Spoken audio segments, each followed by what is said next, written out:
Welcome to NTD. Good morning. Here are today's top stories. Dramatic scenes across the Midwest as powerful tornadoes wreak havoc and uproot lives. At least 5 people were killed, including a baby, in the devastating storms. We have footage of the aftermath. President Biden calls Israel's prime minister to review hostage and ceasefire talks and Israel's plans for an offensive in Rafah. And Secretary Blinken extends his trip in the Middle East, emphasizing the need to contain the conflict, the latest in the Israel-Hamas war. Pro-Palestine and pro-Israel protesters clash at the University of California in Los Angeles. How colleges across the country are tackling a wave of protests, counter-protests, and anti-Semitism.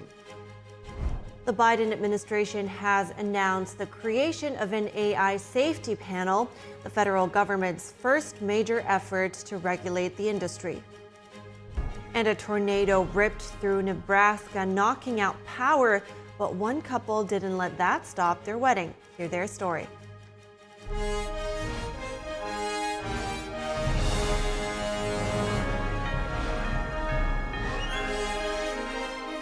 This is NTD Good Morning.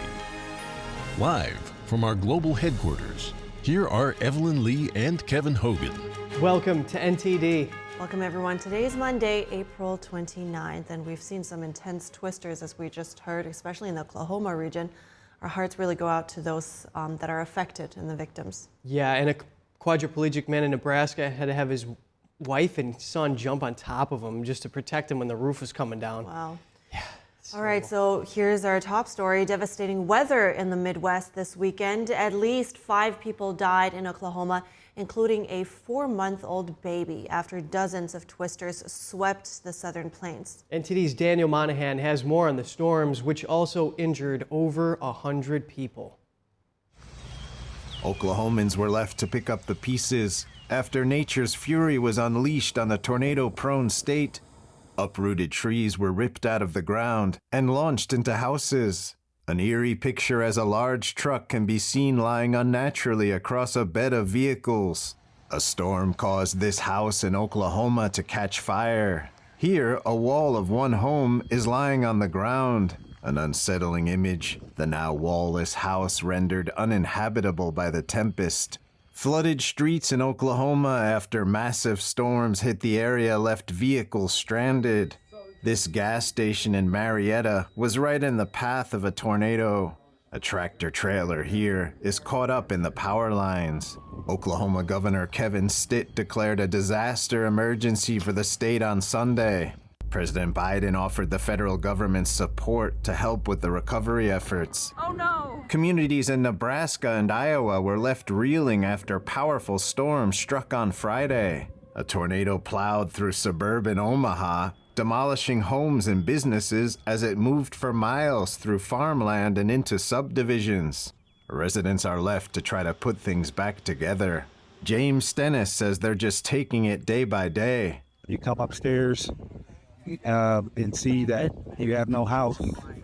Emerging from the basement, you're home, but you're actually homeless. But Stennis says their faith will help them travel down the hard road ahead.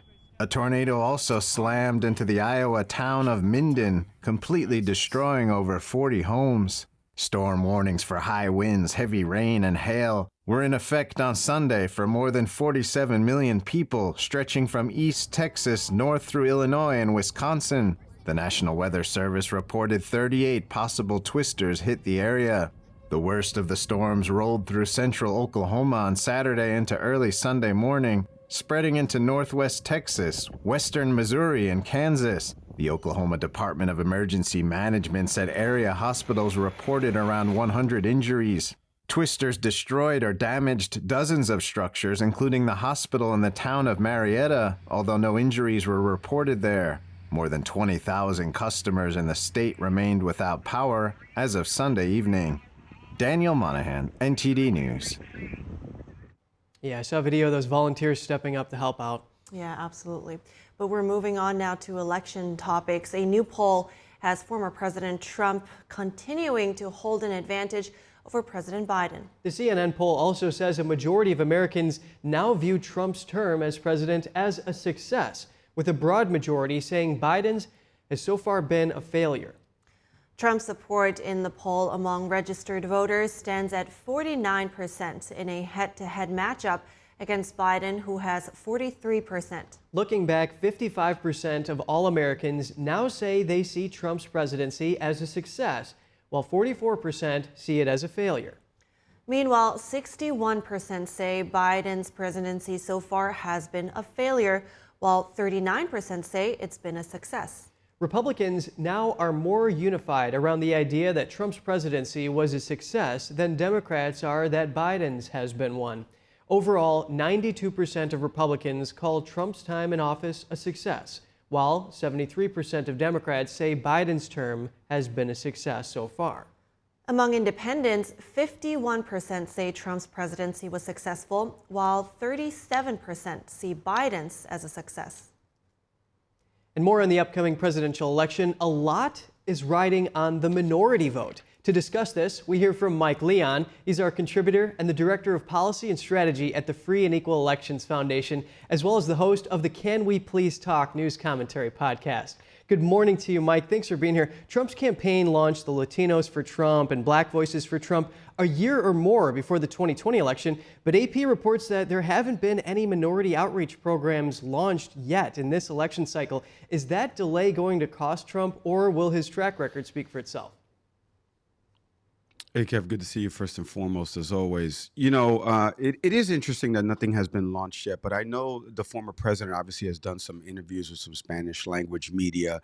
You saw the Biden campaign is trying to do that as well, too, as the president currently did an interview with Univision Televisa a few weeks back. You know, I live down here in Miami, right? So this is the gateway to Latin America. This is where a lot of Latino voters from South America come in, Colombia, Venezuela, Ecuador, you know, that corridor. And then obviously here in Miami-Dade, you have the Cuban vote, which is always overanalyzed with respect to what happened in the 2000 election. And then what has happened in 2016 and 2020, which is the Trump campaign and the Trump presidency has made inroads with voters that are specifically of Cuban or Puerto Rican descent, winning some more of the counties, or at least making them a little bit lower in the percentage-wise that the Democratic Party has won. So I don't know if it's going to cost the Trump campaign right now, but I know that the former president, is trying to do things from at least a visibility standpoint with doing interviews. Or you saw after recently in the New York trial, he went up to Spanish Harlem and hit up a bodega that was around there to talk to voters in that area. So they are trying to do things from a public standpoint, but we'll see if the outreach programs end up hurting them later on with people on the ground. Yeah, and thanks for covering how Trump's campaign is reaching out to the Latino voters. And according to presidency.ucsb.edu, Trump has done a lot for the black voters. He's boosted funding for these HBCUs, reduced their sentences under the First Steps Act, and also they saw unprecedented levels of success in terms of his economy. Now, usually the Democrat Party picks up a lot of support from Latino and black voters. Why is that? And has Biden done enough to keep their support, or has Trump done more? This is the $64,000 question, Kevin. There's thoughts, and I can only speak to the Latino part. Let's go to the Latino part first. Conservatives, and specifically in the Latino household, the older parents are always more conservative, more religious, so they identify as conservatives, whereas the kids become more progressive, democratic leaning earlier on until, they start to actually make money, and then they realize, they don't want to lose some of that money. And so they start to flip over to being conservatives. And so I think this is going to be so overanalyzed, this election cycle, because the poll that you just showed with independents and Democrats, et cetera, and how they were all kind of favoring the Trump presidency as a success and things like that. Well, this election cycle, Latinos are going to make up about 15% of the electorate here, at least the eligible voter electorate, right? And black voter support in 2016 for Donald Trump was only about 8%, according to exit polls. And now there's recent polling that shows he could get up to 17% of support, which would be the highest for any Republican that's been a presidential candidate. If you see those numbers for the former president starting to swing in that direction, I mean, I think Democrats have always taken advantage of, and that's always been the moniker for Democratic strategists, is that we can't just rely on Latinos and blacks to come out and vote for us. We have to go out there and garner their vote. And what are we doing from a policy perspective? And the economic, policies right now of the Biden administration may be hurting or maybe helping, but maybe the Democrats are not telling the good story as to why it is helping.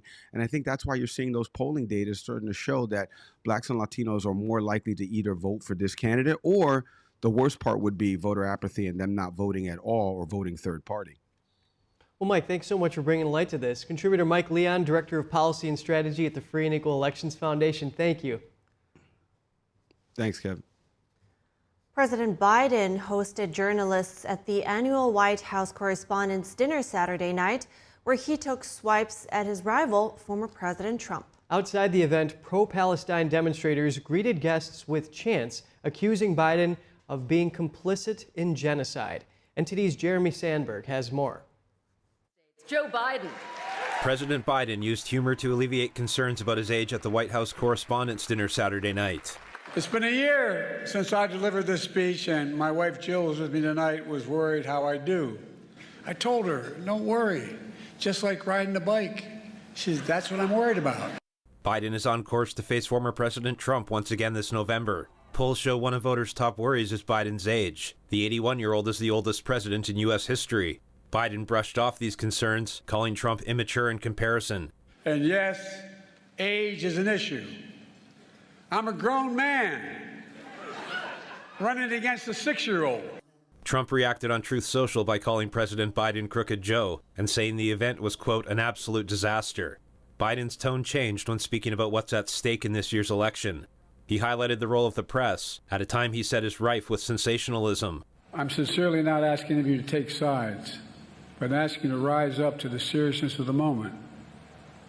Move past the horse race numbers and the gotcha moments and the distractions, the sideshows. Biden also mentioned Russian President Vladimir Putin, urging him to release American journalist Evan Gershkovich, who has been imprisoned in Russia for over a year. The event was hosted by Saturday Night Live cast member Colin Jost. He poked fun at the attendees, including correspondents from the New York Times and Fox News. Several celebrities, including actresses Scarlett Johansson and Rachel Brosnahan, and rapper Quavo were also in attendance. But outside the Hilton Hotel, the scene was far from lighthearted. Hundreds of demonstrators held banners and chanted about the journalists killed in Gaza. They encouraged journalists to boycott the event and shouted down administration officials as they entered. Every time the media lies! Every time the media lies! Children in Gaza die! Biden avoided the large protest at the front of the hotel by arriving through a back entrance, where he was greeted by smaller groups of protesters calling for a ceasefire. Biden's campaign has been plagued by protests against his support of Israel. A high-profile fundraiser in New York's Radio City Music Hall in March was disrupted by protesters, along with his State of the Union address. The White House Correspondents Association was founded in 1914 and has held a dinner nearly every year since 1921 to celebrate the reporters who cover the presidency. Jeremy Sandberg, NTD News. Former President Trump has endorsed Riverton, Utah Mayor Trent Staggs to replace Senator Mitt Romney in the U.S. Senate. Trump made the announcement on Saturday, calling Staggs 100% MAGA. Staggs emerged as the winner of the Utah GOP convention this weekend. He said in a post on X he was honored to have Trump's endorsement. Trump said he was endorsing Staggs for his policies on job creation, securing the border, and protecting the Second Amendment. Senator Romney announced September 2023 that he will not seek re-election this year. Staggs said in May he intended to run for the seat. Staggs previously criticized Romney for voting to impeach Trump.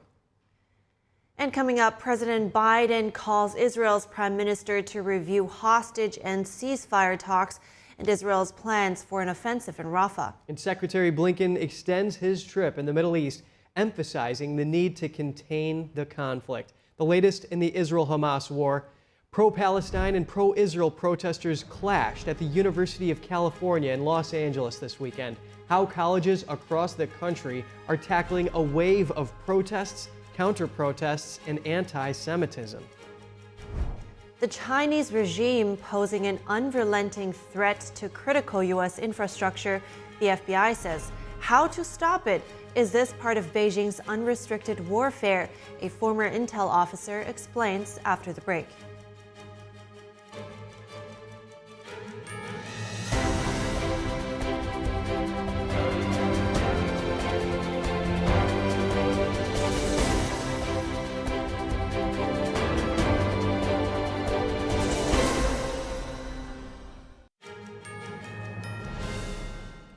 Welcome back. White House National Security Communications Advisor John Kirby said yesterday Israel won't invade Rafah until the Biden administration can share its concerns. Kirby says the U.S. is hoping for a temporary 6-week ceasefire. Hostage and ceasefire talks are underway in Egypt. A Hamas delegation is expected in Cairo today. President Biden and Israeli Prime Minister Netanyahu reviewed the ongoing talks in a call yesterday.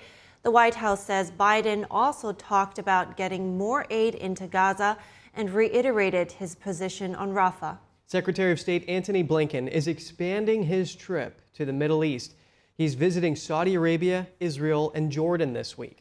The State Department says Blinken will emphasize the importance of stopping the Israel-Hamas war from spreading and a pathway to an independent Palestinian state. This comes after Hamas released a video of another American hostage over the weekend.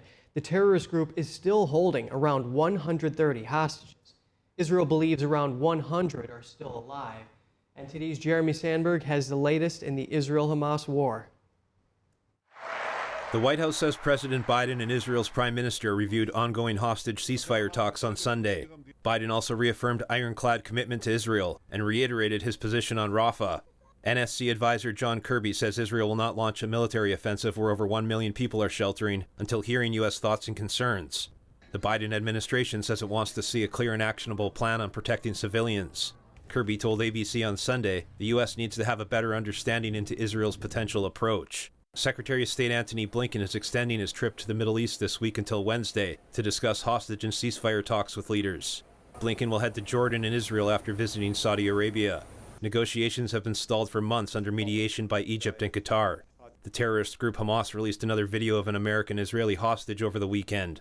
Keith Siegel appears alongside another hostage for the first time since his kidnapping on October 7th. The two men appear to be speaking under duress, pleading for Israel to negotiate a deal.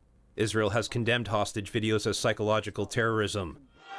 Protesters in Tel Aviv and Jerusalem called for a hostage release deal on Saturday. Police say at least 7 people were arrested. Some gathered near Netanyahu's private home calling for new elections.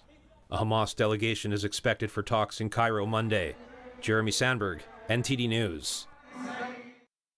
And the food charity World Central Kitchen says it will resume operations in Gaza today. This comes 4 weeks after an Israeli military strike killed WCK aid workers in the Gaza Strip.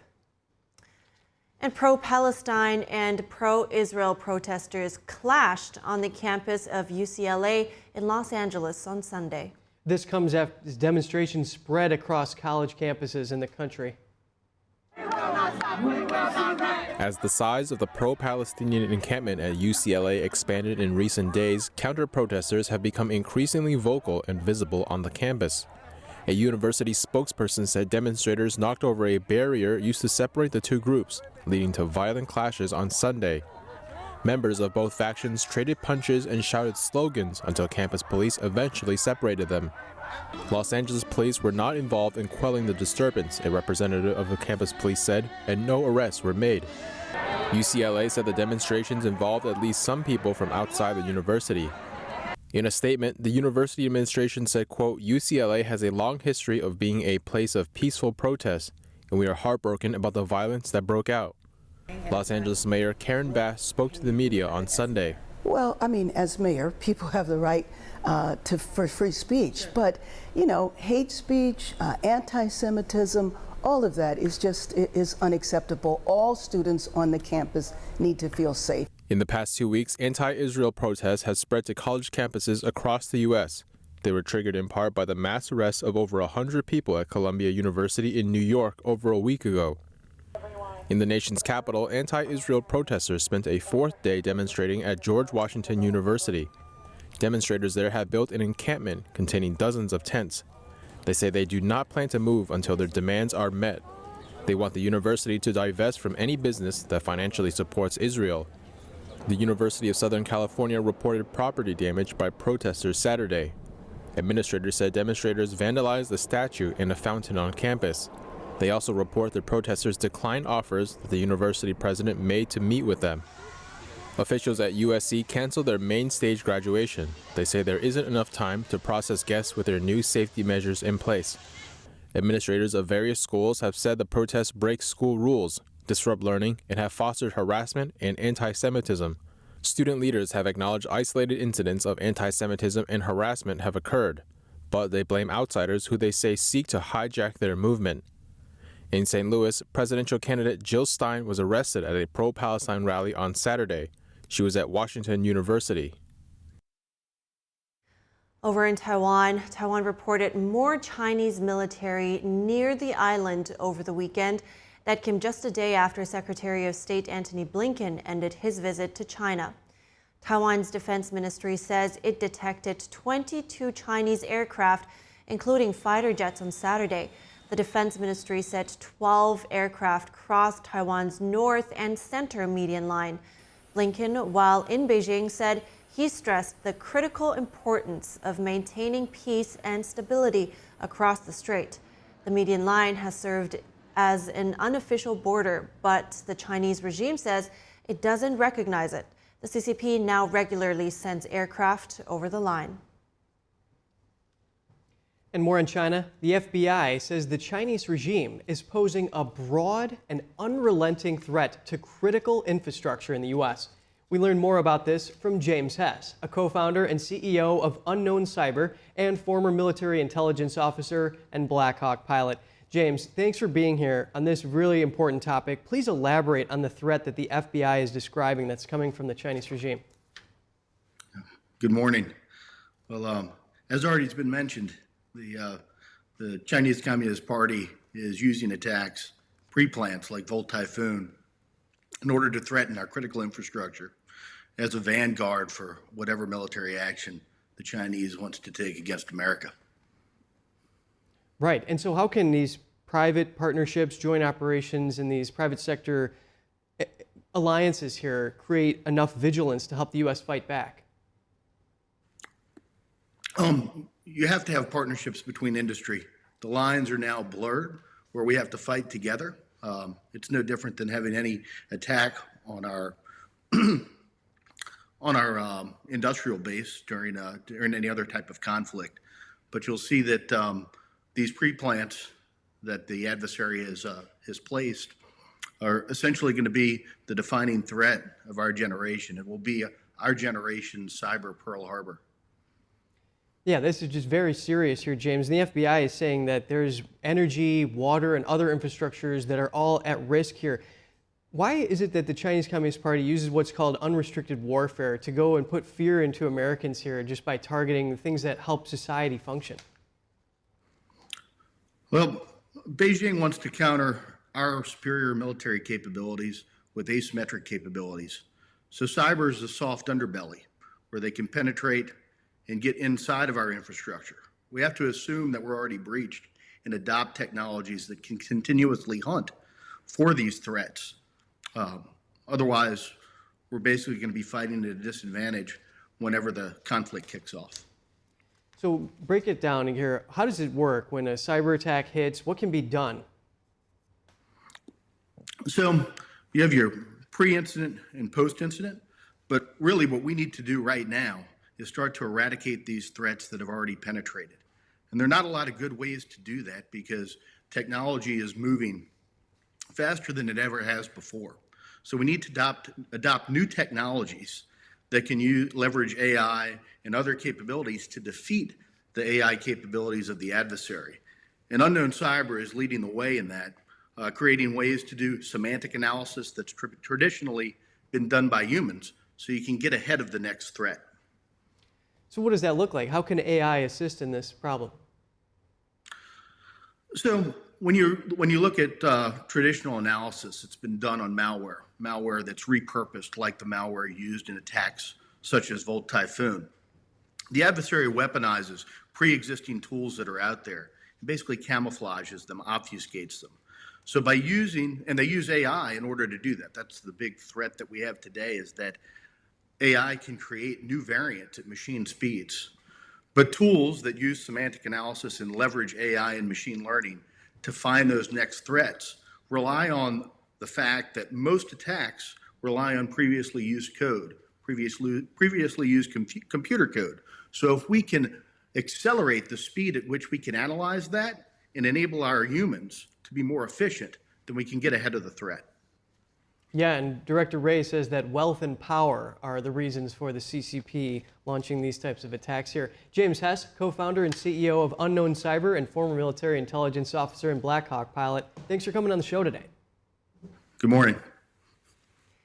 And the Department of Homeland Security is taking steps to mitigate the potential dangers of artificial intelligence. It announced Friday the establishment of an AI safety panel.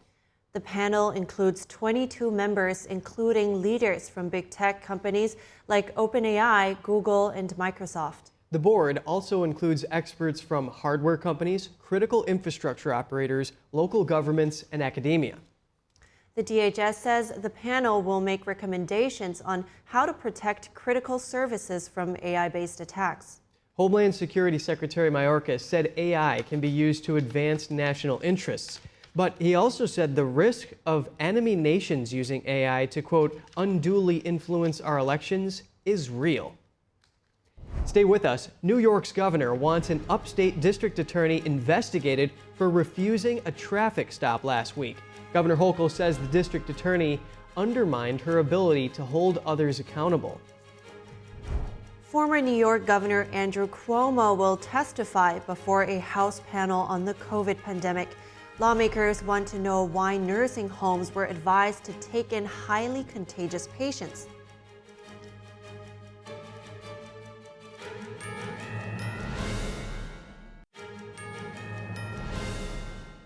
Thanks for staying with us. New York Governor Kathy Hochul is asking for an investigation into an upstate DA that refused a traffic stop last week. Hochul yesterday said she referred Monroe County District Attorney Sandra Dorley to the Commission on Prosecutorial Conduct.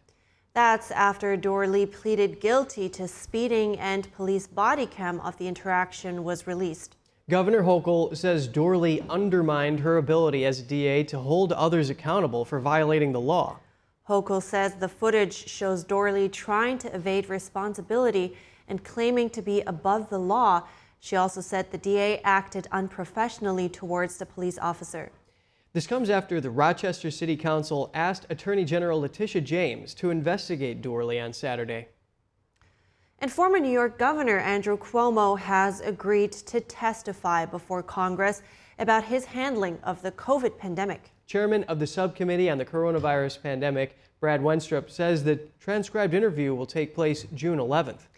Wenstrup says lawmakers want to ask Cuomo about his administration's March 2020 advisory. It barred nursing homes from rejecting patients on the basis of a COVID-19 diagnosis. The congressman says he's trying to learn why someone would go against medical common sense and put someone highly contagious among the most vulnerable.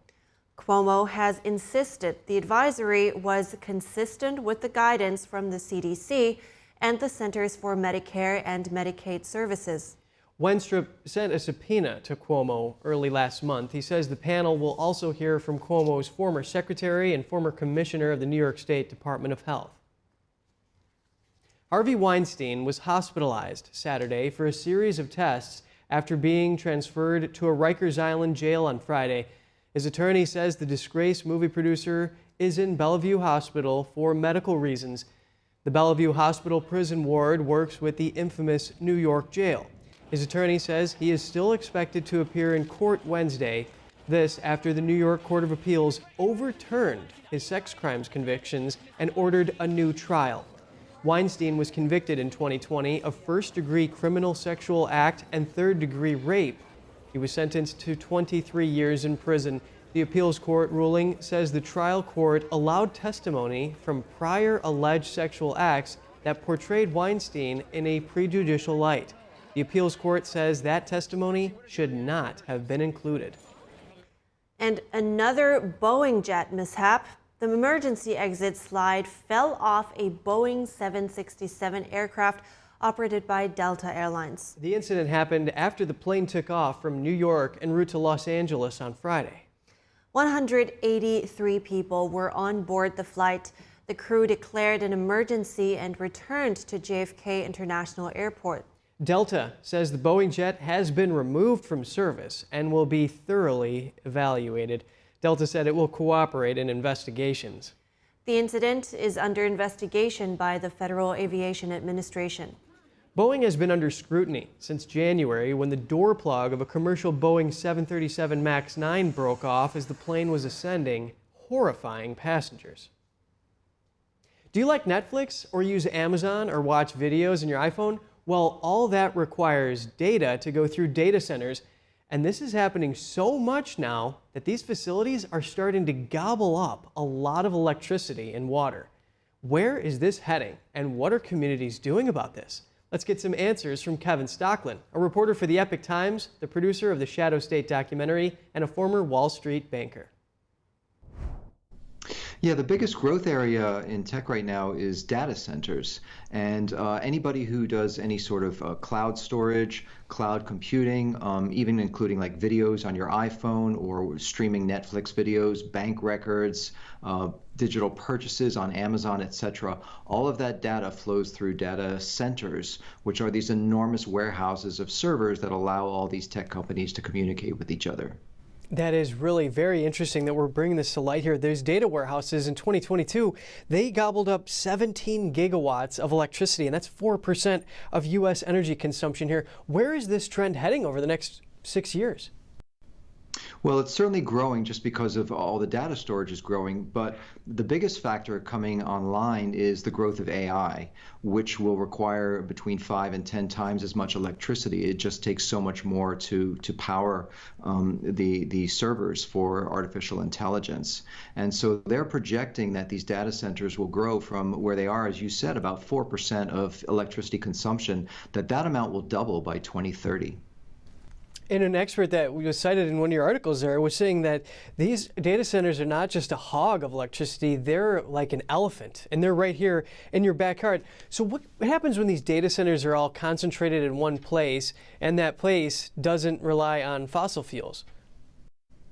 Yeah, so what tends to happen is it puts an enormous strain on resources, and they do tend to concentrate just because, it makes sense for economies of scale and whatnot. So, for example, there's projections that about 70% of the world's data goes through what's called Data Center Alley, and this is all in the area of Northern Virginia, the highest concentration in the world. They consume not only enormous amounts of electricity, but they also consume enormous amounts of water. And this is putting strains on the electric grid in these areas. They have to build out new generation, new transmission lines, and that ends up being paid by the ratepayers and by the consumers in the form of higher electric bills. It's easy to understand how a data center would consume electricity, but why do they use water?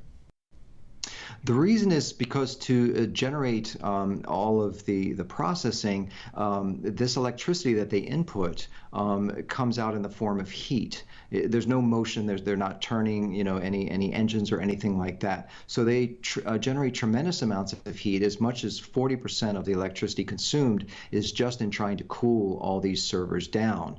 And the heat is overwhelming. They can't do it through traditional air cooling and air conditioning, so they have to use water to cool these servers down.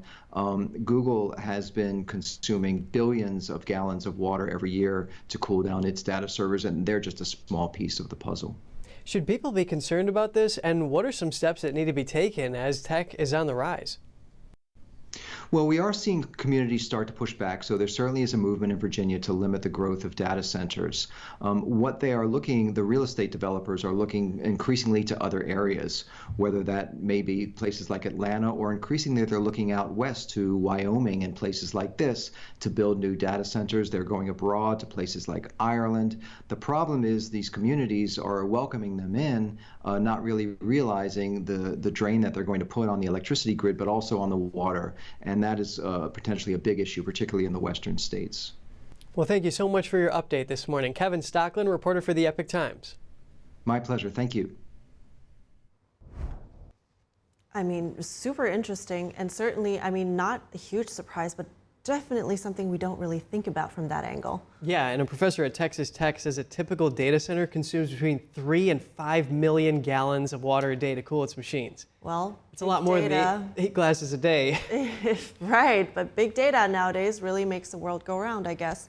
companies are really relying on that to not become obsolete. So yeah.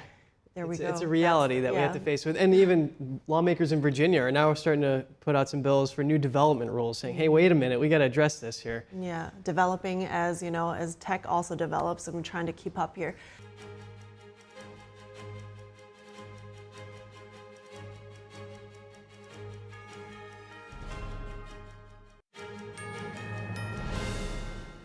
Good to have you back. Joining us now is NTD's Business Matters host, Don Ma, to give us the latest updates from the financial world. Also, let's talk about the new research that is out about the wage gap in the U.S. What did it find?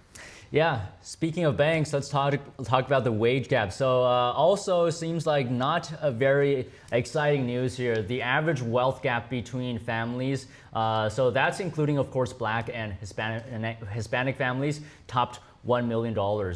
In 2022. So that's the wage gap here. And according to a new report from the Urban Institute, according to the research, the average wealth of white families was over $1.3 million. That's compared to the average of $227,000 for Hispanic families and $211,000 for Black families. So the report cites differences in earnings among races and genders, as well as disparities when it comes to saving for retirement and emergencies for the wealth gap. So another factor listed was home ownership, which is that the main reason, the main way people build wealth. So the report says 73% of white families owned a home in 2022. However, the home ownership rate for Hispanic families was 51% and Black families was 44%. The report says ways to close the wage gap in home ownership rates include increasing the supply of affordable homes and expand mortgage credit rates access. So those are some of the numbers for you. And on that, Don, a group called Libre responded to Biden's State of the Union and said, despite what President Biden would like Hispanics to believe, Bidenomics is preventing Latinos from enjoying that American dream. Next, how is this whole green transition affecting farmland? Yeah, so you were talking about Google and what's happening there. So on that front, the reality here is that as solar capacity grows, some of America's most productive farmland is at risk. This is amid a renewable energy boom, and that is risking damaging some of America's richest soil in key farming states, for example, Indiana. And all this is according to a Reuters investigation. So this was through analysis of federal, state, and local data. In addition, as well as hundreds of pages of court records and interviews with more than 100 energy and soil scientists, agriculture economists, farmers, and farmland owners, and local, state, federal lawmakers. So pretty substantial investigation here. And Reuters found that around 0.02% of all cropland in the U.S. intersected in some capacity, some way or another, with solar panel sites.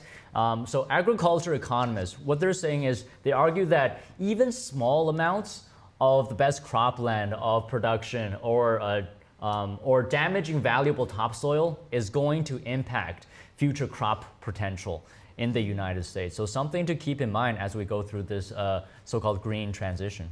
Right, and you know, the U.S. solar industry really made use of the cheaper rents of the fields. That was especially the case in the Mideast, and now Midwest. Sorry, and now some are just looking at acres and acres of lands that are not usable anymore. Quite a tragic result for their farmland, actually. So, thank you so much, Don Ma, host of Business Matters. I appreciate your updates today. Thank you. Thanks.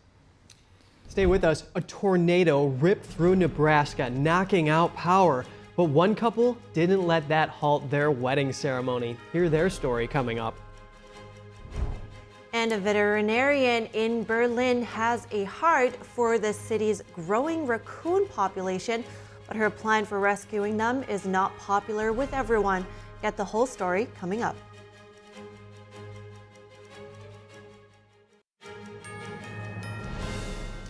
Thanks for staying with us. And here's a story of a Nebraska couple who didn't let a tornado cancel their wedding plans. When a tornado tore through their town Saturday ahead of the festivities, it left their venue without power. Jessica and Austin Bracker decided to go ahead with their plans and moved their entire setup indoors. They said the guests all rolled with the punches and helped celebrate their special moment. The couple said overall the day was perfect and they all had a great time. Not letting nature spoil the fun. No, and I mean, what else can you do? You spent all this money, all these guests came probably all over the country, and you just want to enjoy your, one special day. Yes, and I'm glad that everyone is safe. Yeah, for sure. Definitely. All right. And moving on, a veterinarian in Berlin has a big heart for raccoons. Her nonprofit company has launched a pilot program to help control Berlin's growing raccoon population. Veterinarians in Berlin are often the first point of contact for police and fire departments when it comes to caring for injured or orphaned animals. Matilda Leininger's raccoon-friendly project is backed by the Berlin Senate. The habitat she provides is usually necessary for the raccoon's survival. The raccoons that end up with us are taken from nature. Without exception, these are raccoons in need of help, mostly puppies. The youngest ones we have right now are 3 days old. So, we know the story of almost all of them. The little ones that came just yesterday will lay in an incubator for 2 days. We don't know yet whether they will survive. The mother had 5 puppies. She carried 3 away and left 2 behind. Once the raccoons are deemed healthy, they are neutered and released back into the wild. As part of the project, we are allowed to release the neutered raccoons again. And that is also important because we want to count whether the neutering is successful. We want to count the offspring. And of course, we can only do that if we let the raccoons out again. She realizes her program may be controversial to some. It's always said that the raccoon polarizes. That's really true. I don't like hearing that, but it's really true. On the one hand, there are those who say, this is an animal. It has a right to life. It is very, very intelligent. It is very capable of suffering. We cannot kill it. We brought it here. We have to learn to live with it because we can't get rid of it anyway. We have to find options. And there are others who say he doesn't belong here and has to go. The raccoon is a North American animal originally brought to Central Europe for fur farming. They were initially kept on fur farms, but later reproduced in the wild. Due to factors like a lack of natural enemies and their adaptability, they've also spread significantly in Germany. Leininger's association estimates there are over 1 million raccoons in Germany. And raccoons in Germany have been officially named an invasive species. They're seen as a threat to the diversity of native species and may be hunted. Oh, man. But yeah, I mean, they have become such a troublemaker in Berlin. It's been a thing. And then they developed a liking to beer. And then now they have, they're rummaging through people's homes, drunk raccoons. So yeah, something needs to be done. But at the same time, killing them just doesn't feel right. So that's sweet. Well, there's nothing like drunk bandits running around. Anyway, all right. Here we are taking a quick break, but we'll be right back in a minute or so. So stay with us.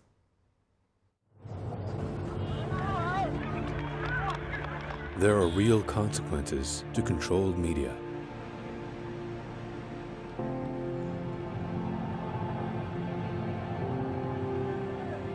And NTD's founders know them firsthand.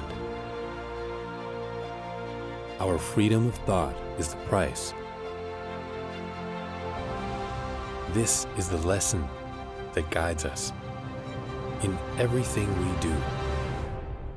So there's the tear gas there. We know the value of a free society. And we take seriously the responsibility to preserve it. We are NTD.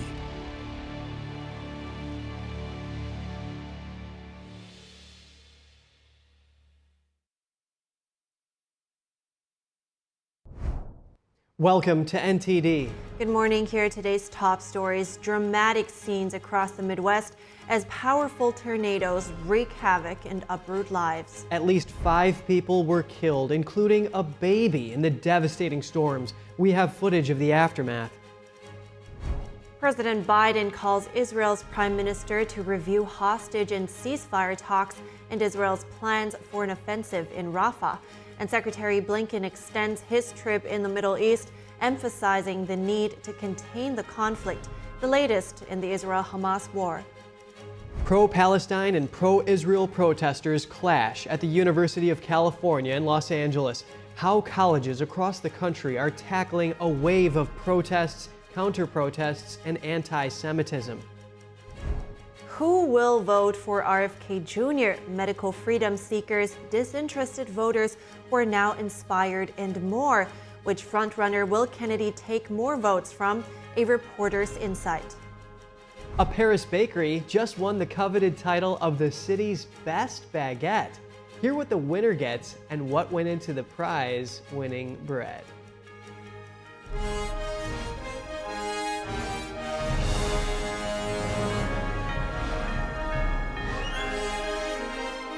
This is NTD Good Morning. Live from our global headquarters, here are Evelyn Lee and Kevin Hogan. Welcome to NTD. Good morning again. Today is Monday, April 29th. Today's top news: devastating weather in the Midwest this weekend. At least 5 people died in Oklahoma, including a 4-month-old baby, after dozens of twisters swept the southern plains. NTD's Daniel Monahan has more on the storms, which also injured over 100 people. Oklahomans were left to pick up the pieces after nature's fury was unleashed on the tornado-prone state. Uprooted trees were ripped out of the ground and launched into houses. An eerie picture as a large truck can be seen lying unnaturally across a bed of vehicles. Flooded streets in Oklahoma after massive storms hit the area left vehicles stranded. This gas station in Marietta was right in the path of a tornado. A tractor trailer here is caught up in the power lines. Oklahoma Governor Kevin Stitt declared a disaster emergency for the state on Sunday. President Biden offered the federal government support to help with the recovery efforts. A tornado plowed through suburban Omaha, demolishing homes and businesses as it moved for miles through farmland and into subdivisions. Residents are left to try to put things back together. James Stennis says they're just taking it day by day. You come upstairs and see that you have no house. Emerging from the basement, you're home, but you're actually homeless. Storm warnings for high winds, heavy rain, and hail were in effect on Sunday for more than 47 million people, stretching from East Texas north through Illinois and Wisconsin. The National Weather Service reported 38 possible twisters hit the area. The worst of the storms rolled through central Oklahoma on Saturday into early Sunday morning, spreading into northwest Texas, western Missouri, and Kansas. The Oklahoma Department of Emergency Management said area hospitals reported around 100 injuries. Twisters destroyed or damaged dozens of structures, including the hospital in the town of Marietta, although no injuries were reported there. More than 20,000 customers in the state remained without power as of Sunday evening. Daniel Monahan, NTD News. Politics. White House National Security Communications Advisor John Kirby said yesterday Israel won't invade Rafah until the Biden administration can share its concerns. Kirby says the U.S. is hoping for a temporary 6-week ceasefire. Hostage and ceasefire talks are underway in Egypt. A Hamas delegation is expected in Cairo today. President Biden and Israeli Prime Minister Netanyahu reviewed the ongoing talks in a call yesterday. The White House says Biden also talked about getting more aid into Gaza and reiterated his position on Rafah. Secretary of State Antony Blinken is expanding his trip to the Middle East. He's visiting Saudi Arabia, Israel, and Jordan this week.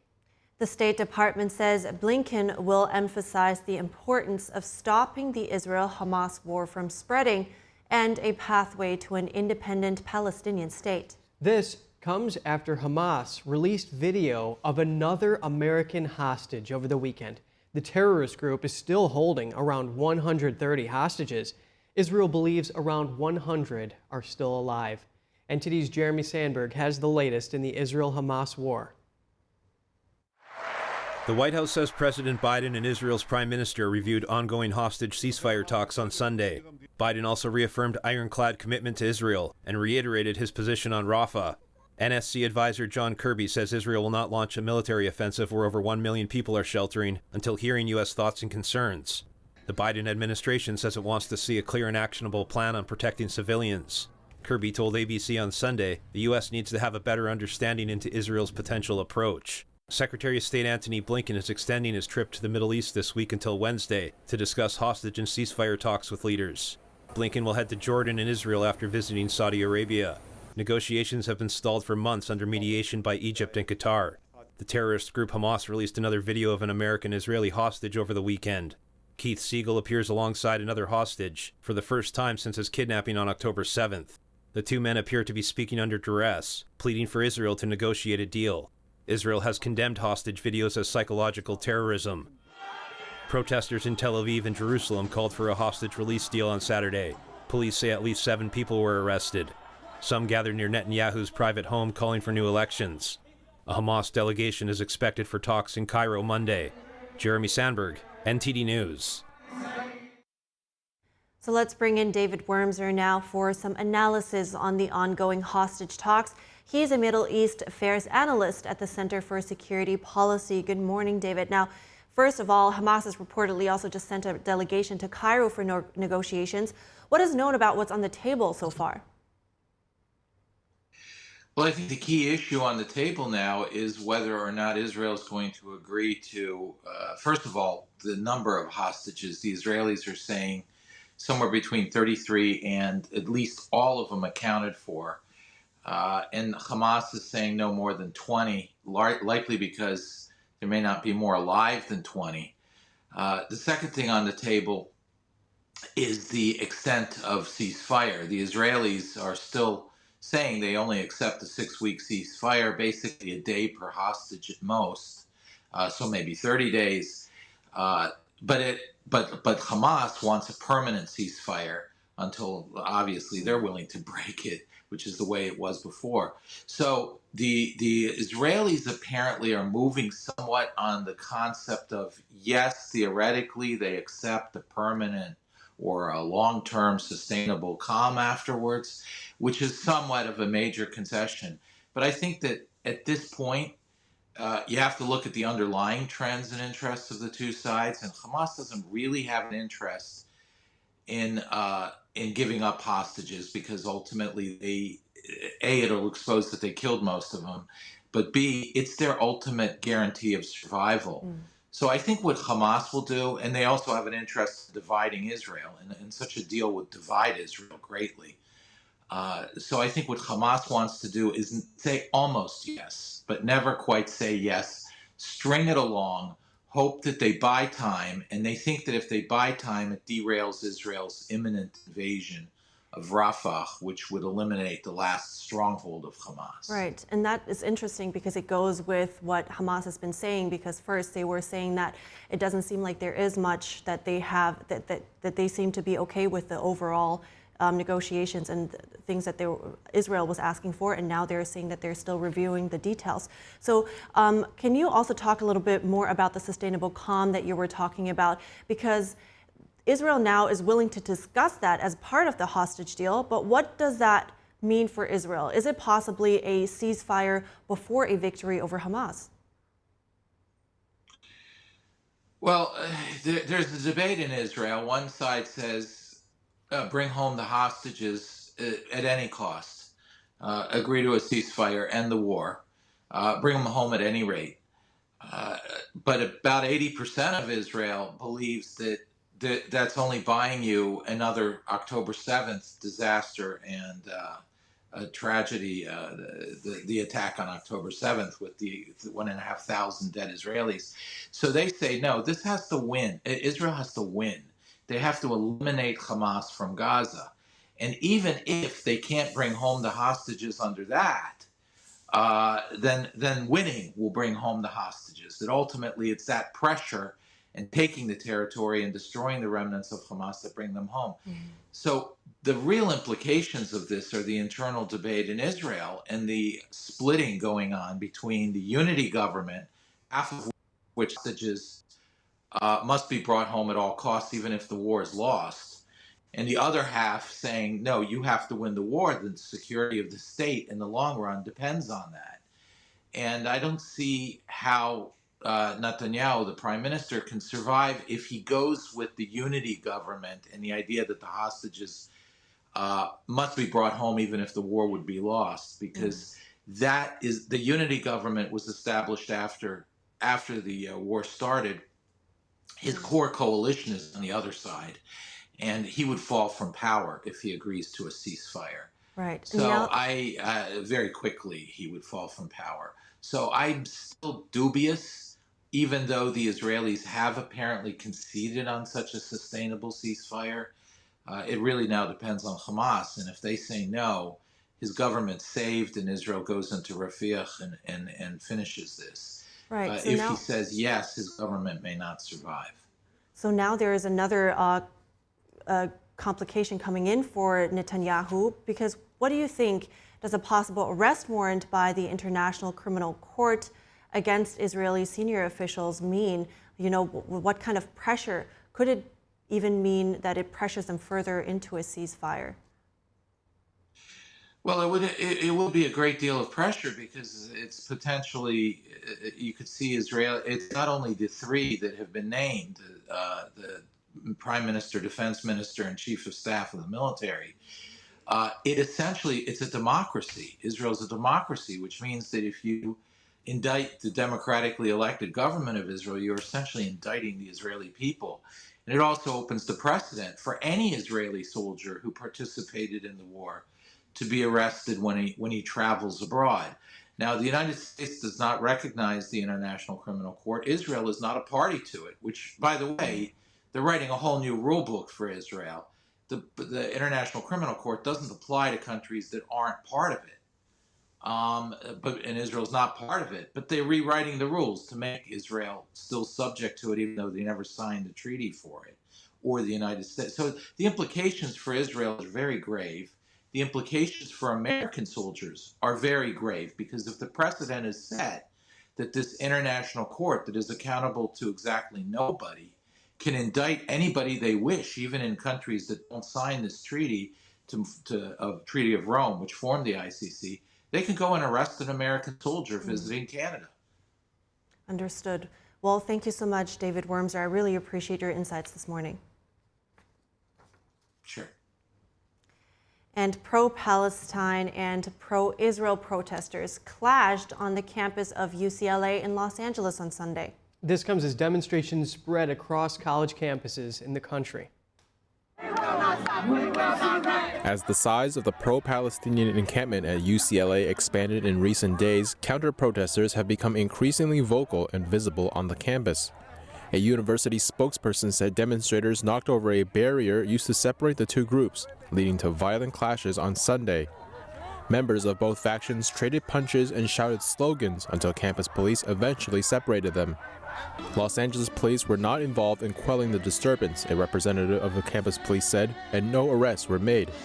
In a statement, the university administration said, quote, UCLA has a long history of being a place of peaceful protest, and we are heartbroken about the violence that broke out. Los Angeles Mayor Karen Bass spoke to the media on Sunday. Well, I mean, as mayor, people have the right for free speech, but, you know, hate speech, anti-Semitism, all of that is unacceptable. All students on the campus need to feel safe. In the past 2 weeks, anti-Israel protests have spread to college campuses across the U.S. They were triggered in part by the mass arrest of over 100 people at Columbia University in New York over a week ago. In the nation's capital, anti-Israel protesters spent a fourth day demonstrating at George Washington University. Demonstrators there have built an encampment containing dozens of tents. They say they do not plan to move until their demands are met. They want the university to divest from any business that financially supports Israel. Student leaders have acknowledged isolated incidents of anti-Semitism and harassment have occurred, but they blame outsiders who they say seek to hijack their movement. In St. Louis, presidential candidate Jill Stein was arrested at a pro-Palestine rally on Saturday. She was at Washington University. From disaster to politics, with the election drawing near, we ask, who are Robert F. Kennedy Jr. supporters and why do they choose him? Part of this answer, Americans who may not have voted but are now inspired to, and those seeking so-called medical freedom. Here's my talk on this with Jeff Louderback, a reporter for the Epoch Times. It's fascinating when you go to all of his voter rallies, because you have people who were former Trump supporters in 2016, 2020. You have people who are Bernie Sanders supporters, so they're more into the independent arena, and they're really, what's interesting is I don't really see too many people who voted for President Biden in 2020 supporting Kennedy. It tends to mostly be former Trump supporters or moderate Democrats or former Bernie Sanders supporters and even moderate Republicans. That is interesting. And looking further into your article there, these are disenfranchised voters, many of whom didn't even vote in the last election cycle and probably weren't even planning to vote in 2024 until Kennedy was in the race. Who are these Kennedy supporters? Well, that's interesting. You mentioned that about people who didn't vote or weren't planning to vote. At all these events that I cover, RFK-related events, that's a common theme. You have a lot of people who he's inspiring people to come out and vote who haven't voted in years. There's a woman I interviewed who the last time she voted was for Barack Obama. As you said, disenfranchised people. There's been a couple polls where over half of Americans do not want to see a rematch between President Biden and President Trump. He was cast as a fringe candidate initially when he was running as a Democrat. He had that spat with the DNC, accusing them of allegedly rigging the primary to not let him compete against President Biden. And then all of a sudden, he's now an independent, and he's trying to get on all 50 states and D.C. by July, so we'll have to see here. But what about medical freedom? That seems to be something that he's championing, that these supporters are going for? Well, medical freedom's one issue. He's known for his stance against COVID. He was against COVID lockdowns, and he's well known. He's called a conspiracy theorist and an anti-vaxxer, but he insists that he's just a vaccine safety advocate. Remains to be seen whether that'll be a key issue. There are a lot of people who are supporting him because he's against COVID vaccine mandates, and he's for vaccine safety. And a lot of those people are former Trump supporters. So whether that makes a difference in the election remains to be seen. And Jeff, it was interesting seeing that one of the people cited in your article was a registered nurse whose daughter, at the age of 2, suffered a lot of adverse reactions from many vaccines, and she became an advocate for that there. Jeff Louderback, reporter for the Epoch Times, thank you. Thank you. Up next, a Paris bakery just won the coveted title of the city's best baguette. Hear what the winner receives and what went into the prize-winning bread coming up.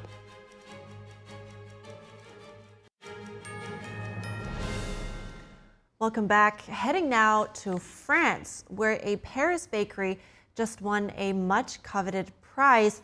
Paris Bakery Utopie was crowned the 2024 winner of the best traditional baguette in the capital. Paris baker Javier Natri took home the prestigious title.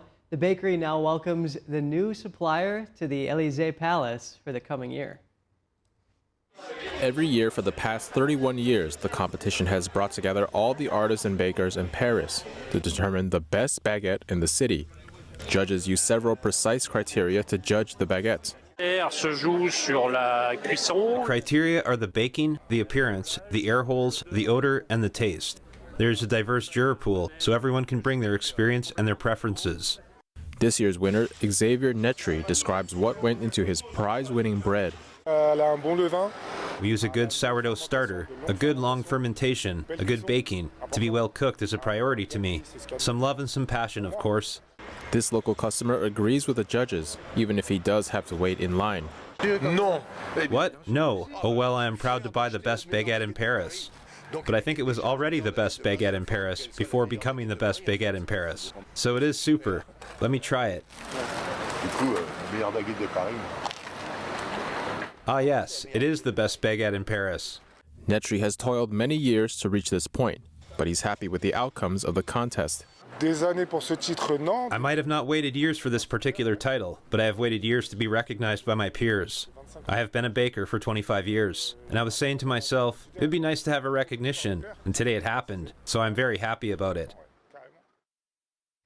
And I have the rules here. Let me read them because those are specific. So check it out. Each entry must measure between 19 and 22 inches long, It must weigh between 9 and 9.5 ounces and have a salt content of 16.8 grams per kilogram of flour, which is less than 2%. Wow, and get this, I've actually made some French bread before. Yeah, it takes 3 days. It takes 3 days, yeah, wow. It's worth it though. You got to make the poolish first and you let that rise, and then you slap and fold the dough. It's a lot of work. And then the third day you bake it, it's really good. So a lot of rising probably, right? To give it the perfect fluff. Yeah, and you got to let it cool, and then you cut it so that it doesn't hurt the crumb, All right. Yeah. Love bread. Anyway, moving on. Actually, we have to wrap up our show right here, but be sure to stay tuned for NTD's News Today broadcast at 10 a.m. Eastern Time coming up. And for round-the-clock original news coverage, visit us at ntd.com or download our NTD app. That's right. Thanks for watching. I'm Evelyn Lee. And I'm Kevin Hogan.